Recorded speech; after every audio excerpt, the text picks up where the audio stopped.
Welcome back, I'm Elon Weintraub, and this is So You Want to Learn Talmud. Last time we talked about some resources to help you learn Talmud that are available on the internet, and we talked about some prerequisites so that you'll be able to learn Talmud easily, but we didn't actually talk much about how to learn Talmud. So today we're going to do just that. We're going to pick a tractate, we're going to pick a section of the tractate, and we're going to start and basically from scratch tell you the methodology of how to learn Talmud effectively. So the tractate we've chosen is Tractate Shabbat. And the section we've chosen is Chapter 2 of Tractate Shabbat, which is called B'mem Madlikin. And if you have a Tractate Shabbat, you will find it on page Chaf Amud Bet, which is page 20, the back side of the page, because of course in Talmud, every piece of paper is considered a page, so you need to specify whether it's the front side or the back side. If you have a Talmud, you can follow along. If not, this screen will magically warp to a Talmud in about 5 seconds. So we'll see you there. So here we are on Masechet Shabbat, Tractate Shabbat. This is Daf Chaf Amud Bet, which is page 20 on the back side of the page, or if you prefer, folio 20 on the verso side of the page. This is Yitziot Shabbat, the end of the first chapter, which ends right here. We're going to be doing the second chapter, which is called B'mem Madlikin. It's named after the first 2 words in the Mishnah, which is over here. And we're going to be looking mostly at the Mishnah today and asking how to analyze it so that we can properly learn the Gemara. So, before we even read the Mishnah, we should know basically the background of the law that the Mishnah is going to be discussing. Because the Mishnah is a series of rules based on some law that the Mishnah may not tell you about. So the first thing to ask is, what is this law? What is the background to the Mishnah? So this law, in this case, is lighting candles before Shabbat. So there's actually 2 different laws here. One of them is a famous rabbinic commandment, which is actually to have your house lit on Shabbat. Before Shabbat. You have to light something so that your house is lit on Shabbat, right? Because before they had electric lights, the only way to light your house at nighttime was fire. You can't light a fire on Shabbat. So there's a commandment that before Shabbat comes in, you should light something so that the house will be lit at night on Shabbat. The second commandment is also a rabbinic commandment, and is a negative commandment, that there are certain things you cannot use for lighting. And these things are forbidden mostly because they don't provide a consistent flame, and therefore you might have to adjust the oil lamp on Shabbat in order to add light to the house. Right? Because what might happen, the flame is not going to be a consistent flame, so you'll tip the lamp to either get more fuel to the wick, or you'll bend the wick around, or the wick might smoke up, so you'll have to trim the wick, and all those things end up increasing the fire, which is considered part of mavir, which means lighting a fire. So adding fuel to a fire is considered lighting it, because really what are you doing when the fire already exists. Yes, but what are you doing when you're adding fuel? You're basically lighting the new fuel on fire. So that's asur on Shabbat, that's forbidden on Shabbat. And in order to make sure that you didn't have to do that, or that you weren't tempted to do that, the rabbis outlawed any kind of wick that didn't provide a consistent wicking that might get clogged, right? Or and they forbid any kind of fuel that was likely to clog the wick. So this Mishnah is going to be discussing that law. So I just wanted to add a little interjection here, because since making this video, someone asked me, what's so bad about if you forget to light your house, or if you use a candle that's not such a great candle, so the house fills with smoke, or it's dingy light, or it's dark, right? I know that I'm not allowed to adjust it. What's the worst? Why are rabbis so insistent on ensuring that you have a lit house and on ensuring that you use a lamp that burns all by itself? Right? Well, the reason why, I think, we don't realize what a problem it would be not to have a lit house. Because, even if we turn off all the lights in our house, there's still street lights outside, right? There's still, the neighbors have lights. We don't have a situation where you have entire, complete, utter darkness. But that's what you were dealing with back then, right? There were no lights. There were no electric lights in any of the rooms. The only lights were the Shabbat candles. And if you used lousy Shabbat candles, you might very well be tempted to adjust a lamp or do something, because because your house would be dark. And even if you didn't, everyone in your house would be miserable because they're trying to eat their meal in the dark. They're trying to, celebrate the Sabbath in the dark. And it would be in a room filled with smoke because it's the only room in the house. Or right? By a flickering light. So it would be a bad situation all around. That's why when it says that the purpose of Shabbat candles is shalom bayit, to create peace in the house, people might think it's like, maybe it's a Kabbalistic thing. I don't know, like having a candle at dinner, it looks nice. Or maybe there's some sort of Kabbalistic idea connecting light with peace. But no, they meant it's shalom bayit. It is peace in the house. Because what would happen if you forgot to light or, you didn't use such great lights? Well, the house would be dark and someone would get blamed for it. Right, so now you have people snapping back and forth. Why is the room dark? I can't see what I'm doing. The meal is, everyone would be in a terrible mood. So yeah, it was extremely important for this in order to make these two decrees. So it's not just, okay, maybe I'll forget and I'll change the lamp, but it's that the temptation would be much bigger than you ever imagined, because maybe if you're lucky, the moon would provide some light. But other than that, there'd be nothing except these candles. And if you lit the wrong ones, you were basically in trouble. So yeah, so we don't have any understanding of this conception of what the temptation was, of what the urgency was of the lights. But it was there. I mean, maybe the only way to see it, I think, is to go camping and to turn off your flashlight and realize that there's nothing, no lights anywhere, right? It's just dark. And then think that all you have is oil lamps and tallow candles. And then have these candles burning, and when the room starts filling with smoke, then you'll see, and everyone's coughing and choking but still trying to see the meal because that's the only place where there's light, then you'll see what the temptation is to adjust the lamp, or to turn the wick, or to trim it, or do something, because it's just an unpleasant situation all around. The chapter itself is going to be discussing both laws, the law that you have to have your house lit, and the law that there are certain things that you cannot light. So with that, let's start the Mishnah and see what kind of questions that we can ask on it that the Gemara might ask about. B'meh madlikin, u'b'meh en madlikin. What can you light with, and what can't you light with?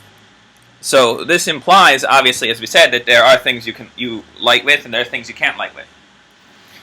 En madlikin lo b'lechesh, you can't light not with this thing, v'lo b'chosen, and not with that thing, v'lo b'chlach, and not with that thing, v'lo Pitilata idan, not with basically the wick of bast, and we'll have to get what all these terms mean. Velo pitilata midbar, and not with desert wicks. Velo yibirokash al pnei hamayim, and not with some kind of seaweed.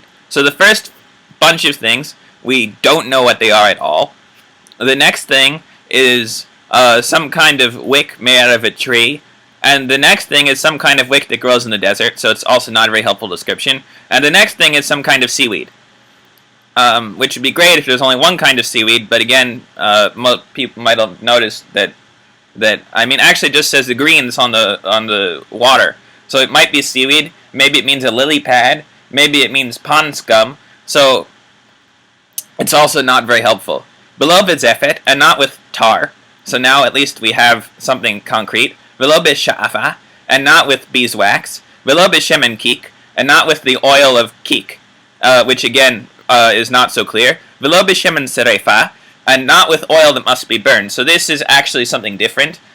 And we know this is something different because if we look in the Baraita, which is the part of the Mishnah that didn't make it into the Mishnah, it actually specifically talks about this shemen that has to be burned. So if we were to look there, we would see that the shemen that has to be burned is truma, right? The gift to the Kohen that became tamei. So the Kohen is supposed to eat this oil. I guess he'd put it on his salad, or maybe make some latkes or whatever he wants to do with it. But he was supposed to do it in purity, and the oil became impure. So now you can't eat something impure in purity because as soon as you eat it, you're impure, right? And it's already impure, so it can't possibly be an impurity. So you can't eat it. But you can't just get rid of it because it's holy. So you have to burn it and get some use out of the burning, right? So you might think that would be great to light Shabbat candles with. However, you're not allowed to do that because this is talking about when the day before Shabbat is Yom Tov, and you're not allowed to, on Yom Tov, light a fire for the sake of destroying something. You're only allowed to light a fire for a constructive purpose. So over here, we have some, this comes up sometimes in Mishnah, where you have missing sections, and you have to look in the Baraita to see what the section that's missing is. And the Gemara will discuss this, but that's just an aside. Velo ba'aliyah, and not with the fat of rams.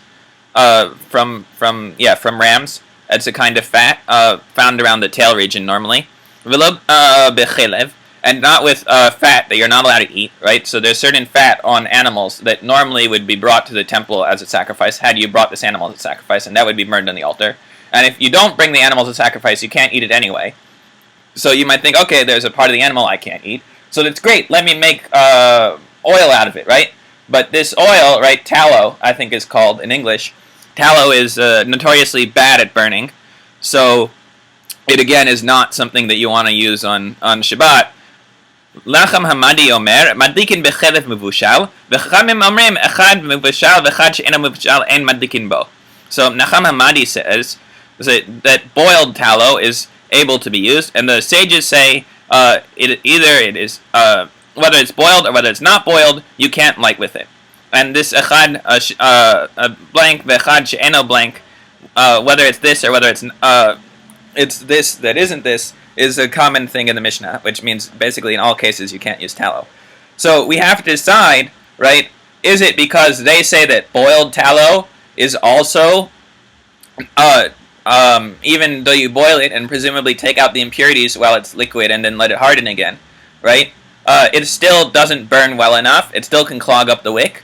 Or is it because something else, right, maybe they just forbid all tallow, they didn't care whether it was boiled or not boiled, and even though boiled tallow burns better, it would just be sort of confusing to have boiled tallow and unboiled tallow. So that's one question. The other obvious question is, what are all these terms that we don't know, right? What is klach and chosen and petilat ha'idan and petilat ha'midbar, right? So these are all terms that presumably are defined in the oral tradition, but they're not really defined so clearly in the Mishnah. And so now that we live hundreds of years after the Mishnah was written, that's a problem. And presumably also, it's not going to list, things that do work and obviously work. Maybe that's why it doesn't list them, right? So we'd think, okay, well, it's not going to list olive oil, because I would guess immediately that, everything, olive oil is a common fuel, right? And we know that it's used in the temple. And so I would think that it'd be great to use for Shabbat. So maybe that's it, or maybe something else. So we have to think about this, and think these questions through. And whenever you see a Mishnah, then you have to ask, are there any overall questions in the structure of the Mishnah I can ask about? And if not, then let's start at the top and start asking about terms. So that's what the Gemara is going to do right about now. It's going to start asking about terms. The overall structure of this one is pretty clear, right? There's some things we can't light with, and so, but we don't know what most of those are, so we have to define those, and then figure out what's going on from there. Okay, so that's where we're going to be going, and we'll start the Gemara in a few seconds as soon as I catch my breath. Let's scroll down to the Gemara, and we'll actually start. And remember, we're going to be posting little annotations showing you what part of the Mishnah we're talking about at all times, so it should be helpful to follow. The Gemara starts here by the Gimel Mem, and as I said, we'll be posting annotations at all times. So you should be able to follow, hopefully, and we'll show you a couple things. Alright, so let's begin. Lechesh shuchcha de arza. So right now, we're trying to figure out what lechesh is, right? So lechesh is apparently shuchcha de arza. Now, shuchcha is a rare word that appears, I think it only appears here. It appears 3 times, once, twice, and once above in the previous chapter. So what do we do when you find a rare word? Well, when you're learning Aramaic, there are a couple words, probably about 100, that will appear over and over again, and you'll pick those up fairly quickly. But there are words like this shuchcha that do not appear very often, are not closely related to Hebrew words in any particular way, and you may not know what they mean. So when that happens, you can either go to dafyomi.co.il, look on the background to the daf. If you see here, it says shuchcha de arza is the bark of a cedar tree. You can, of course, go to the English Talmud, over here, the Sansino, and it says lekesh is cedar bark. So that we know that corresponds to the first few words in the Gemara, lechesh shuchcha de arza. Or you can do a common thing, you can use the Jastro. So if we go to the Dictionary of Talmud, Marcus Jastro was a rabbi who lived about 100 years ago. He wrote a dictionary of all the terms, not only in the Talmud, Bavli, also in the Talmud Yerushalmi, and also Aramaic terms in Midrashim and other places.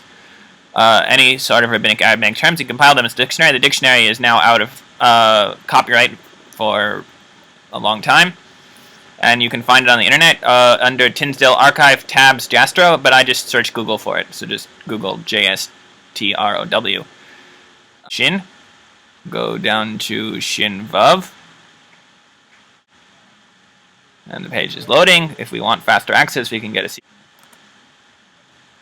Right, maybe we should get a CD. And here we are, Shukha. Prickly bark, Sabbath 20b, the bark of a cedar tree. So now we know that shukha is bark. So shukha de arza, cedar bark. Shukha de arza. So when you have this double repetition of a phrase, the second repetition is a questioning repetition or a sarcastic repetition. It means that it doesn't like the answer very much.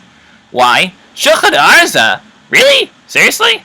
It's ba'amahu. It's just a tree. And as we explained before, no one's going to put a twig in a lamp and expect anything to happen. No one's going to use it as a wick. Ha bemarinta de itbe. So this amarinta is another word that may not be so common. You may not know it in Aramaic, especially if you're starting out. You probably don't know any Aramaic. But it actually comes from the Hebrew word tzemer, which means wool. The tzadi changed to an ayin.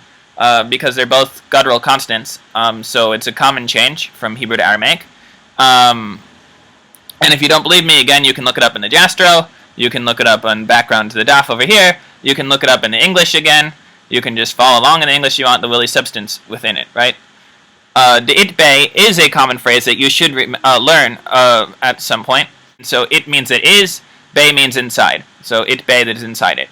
Right, so it's the wool inside the bark, and what does that mean? Well, I recently had the occasion to run into one of these trees, and indeed some of the bark was peeling off, and if you look on the back of the bark, there are fibers that you can, I suppose, remove from the bark if you have a comb or some sort of tool, or maybe, I didn't know how to do it, but maybe if you're skilled, you can extract these fibers, and then you can twist them together, and you can make wicks and rope and stuff out of them. And so this is what you can do with cedar. Or other trees. And as I said, I had the fortune to run into one of these trees recently, and I was looking at it particularly because of this Mishna that I was teaching you guys. And so I found out that it's true. There actually is sort of a woolly substance inside the bark. Or not really wool, more of like fibers, but I can see why they call it wool, because you can probably use it as a fabric of some kind, although maybe not a very comfortable one. Okay, so we just explained lechesh. So you can see that we explained the first laws in the Mishnah, so now we're up to chosen. Right? So what is chosen? V'lo bechosen, not with chosen. Amar Rav Yosef, ne'orot shel pishtan. Ne'orot shel pishtan. It is the leftovers of flax. Right? So pishtan is flax. Ne'oret is leftovers in Hebrew. So what does this mean? So when you take flax, you start with the stalks of the flax, and you hit them with sticks to loosen the fibers up, and then you comb the fibers off the sticks, and you get a bunch of long, nice fibers of linen, and you also get some rubbish that's left behind. And this rubbish, maybe that's chosen. Amar le Abaye, v'chtiv v'haya ha'chason le'na'oret. But it says, this is from Isaiah, and if you look at the number 1 here, you can see that it's from Isaiah, because it corresponds over to here, v'haya ha'chason le'na'oret, upa'alo le'nitzutz, and you can find Isaiah 131, where it's from, which is right after the Haftarah for Tisha B'Av ends. And it says, the strong will become like the leftovers of flax. Miklal dechosen lav na'oretu. So this is not actually part of the Talmud. This is a later interjection that was added into the Talmud, some guy's notes that ended up being incorporated in the script. But here it's actually helpful because it's exactly what we're saying, right? So chason and chosen, they're cognate words meaning strength or might, right? In fact, in one of the prayers that you say on the high holidays, it says v'hachayil v'hachosen l'chay olamim, right? The valor and the might are to the one who is forever, right? So it's not considered the leftovers of flax. The right? In fact, it means that you beat down the chosen until it becomes like the beaten leftovers. So Amar Abaye, kintna d'dayik v'lo nafitz. So it's kitna is from like ketonet, like linen. So it's the linen that is beaten but not combed. So it's not finished linen fibers. Now we not only do we know what chosen is, but we now have an appreciation for the metaphor Isaiah is using. Isaiah means that the enemies will beat down the enemies of Israel, by which we don't mean the enemies of Israel. We just are using a euphemism like the Gemara often uses, and until they become like the little leftover flimsy pieces of flax that blow away in the wind, which is not a very pleasant metaphor. But this, now we have an appreciation for that, and now we also know what chosen is. So that's check 2 off our Mishnah. So we know lechesh, we know chosen. V'lo beklach. So what is klach? So far we're doing great, right? 2 for 2. Amar Shmuel, sha'al tinhu l'kol nechuti yoma. Right? So I asked, sha'alatinhu is from sha'al, which means ask. And this means, right? L'chol nechuti yama. This is sailors, right? From the word yam, meaning sea. V'imrile, and they told me, so this is another thing that you should know. Kulcha shmei. Shmei means its name. So its name is kulcha. So to us, that's not particularly helpful, right? Obviously, you can see that kulcha is cognate with klach, but we still don't actually know what kulcha is. But the reason why Shmuel would ask these sailors, right, is because sailors sail around. They'll know about different materials that they might trade with on voyages, back and forth, right? So if it's not a local plant, and apparently it's not, right, then otherwise they would know what it is, then maybe these sailors have seen it. So he asked them about it. Rav Yitzchak bar Zeiri, gushkara, sorry. It's gushkara. So what is gushkara? So now we can look at Rashi. Rashi is a commentator who lived in France in the 1000s, and he writes always on the inside of the page, right? So if this was an actual Talmud, you would see that this is on the right, because the back of the previous page, and then the beginning of the next page would start here, because as Hebrew goes from right to left, so you have to imagine opening a book backwards if you're an English person. So this would be the back of the page, this would be the front of the page, and Rashi would be found on the inside of the page. And if you look at Rashi, it says psolet shel mashiha soy kuvaim. All right, so it's some kind of fabric of silk, right? And that's according to Rashi. Rabin v'Abaye have yad v'kamei de Ravna vana Nehemia uchva de reish galuta. So have yad v'kamei means they were sitting in front of. So this is a common expression in Gemara.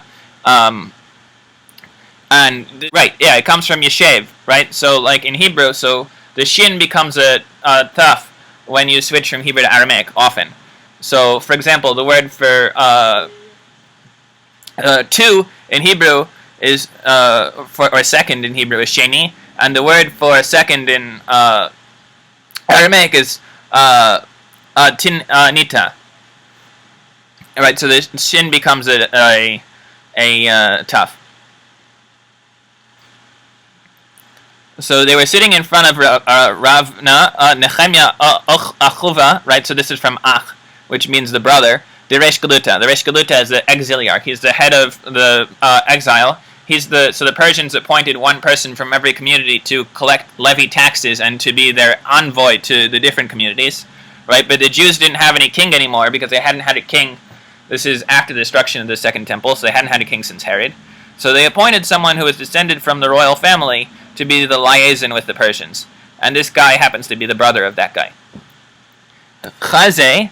So chazeh is from, it means they saw, or they visioned, from chazon. Chazon Yeshayahu ben Amoz, right? The visions of Isaiah. So chazeh de hava. So hava means he was wearing.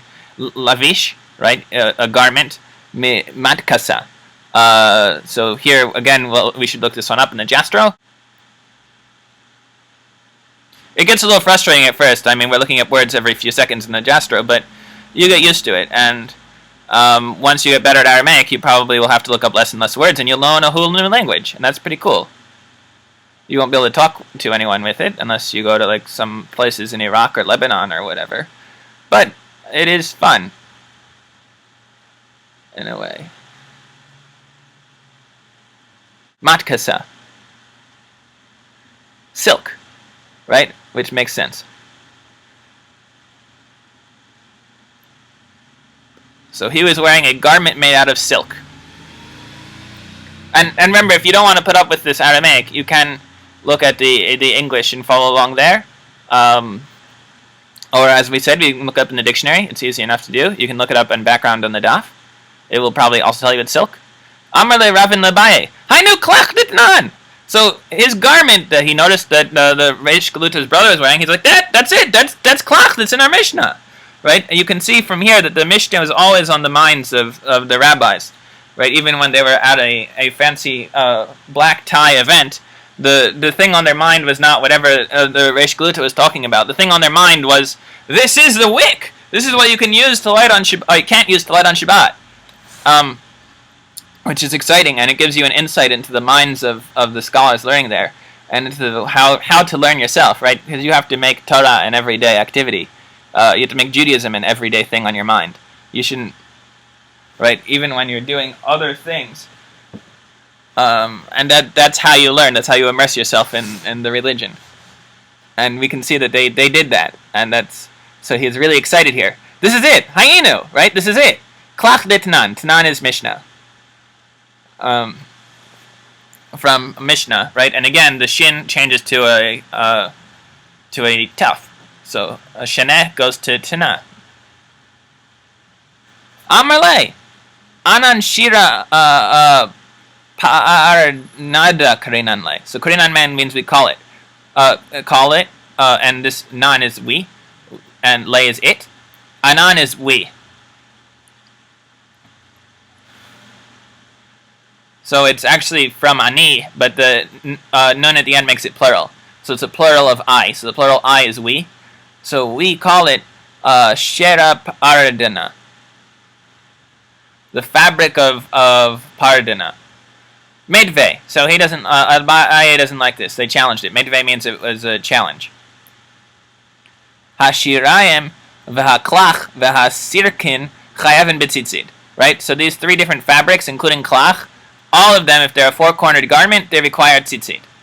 Tiyufta de Rabin tiyufta. And here, this tiyufta de Rabin is actually extraneous. Because if it said tiyufta de Rabin tiyufta, that means there's no response. But over here, we do have a response immediately. So what is our question? Our question was, obviously, if it's listing shirayim and klach as different things, then klach is not ordinary silk. So say, ibayrema shira lechud, v'shira aradina lechud, right? So, no, there's different grades. They're the same substance, there's different grades of them. Velo b'tilat ha'idan. So now we're up to the next thing in the Mishnah. So far we're speeding through, we're doing really well, right?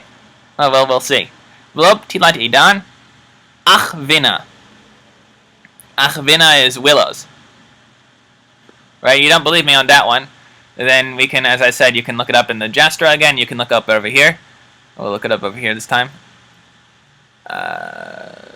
Achvina, willows. Achvina. Rabin v'Abaye havu ka'azlu bepakta de Torah or minita. Torah moru'ita. This is a place, right? So they were in the valley of Tamrur, of Tamrur. Chazinu, right, there's a word again, chazin, the vision, right? Lahanu, aravta, so this is from like aravot, except it's with an aleph instead of an ayin. Amale Rabin Abaye, hainu idan ditnan. This is it. This is the flat, the idan in the Mishnah. Amale hahi it's ba'almahi, right? What are you talking about? It's a tree. It's not a flax. Klaf. He peeled it off. V'achavele, and he showed him amarinta de bene bene. So again, if you take willow bark, you peel off the inside of the willow bark. That's where you can get aspirin from. But you can also, it also has fibers from the phloem apparently, which is I think the thing that transports nutrients from the leaves down to the tree, if I remember high school biology correctly. And again, you can use those fibers. You can extract them from the bark, and you can make rope. And you can also make wicks out of them. But those wicks are not very good. V'lo p'tilat midbar, and not with desert wicks. Shavra. So this is some kind of plant again. And unfortunately, we don't know exactly what it is. Rashi says that it's min esev aruch v'karinan oto or tia, but which doesn't help us at all because I don't speak French. Rashi is, of course, not the only commentator who is speculating on what this is. Rambam says it's a kind of grass, so he's not willing to commit to any particular plant. And I've also seen that it could be the apple of Sodom, which is a plant that Josephus mentioned, which produces, it's actually kind of milkweed, and it produces these big green fruits, and inside the fruit is actually, unfortunately, mostly air, because the fruit doesn't disperse its seeds through the fruit, it disperses its seeds through the wind. Each seed is attached to a long fiber, and they blow away in the wind. This fruit actually explodes when it gets ripe, and then the fibers fly off in the wind.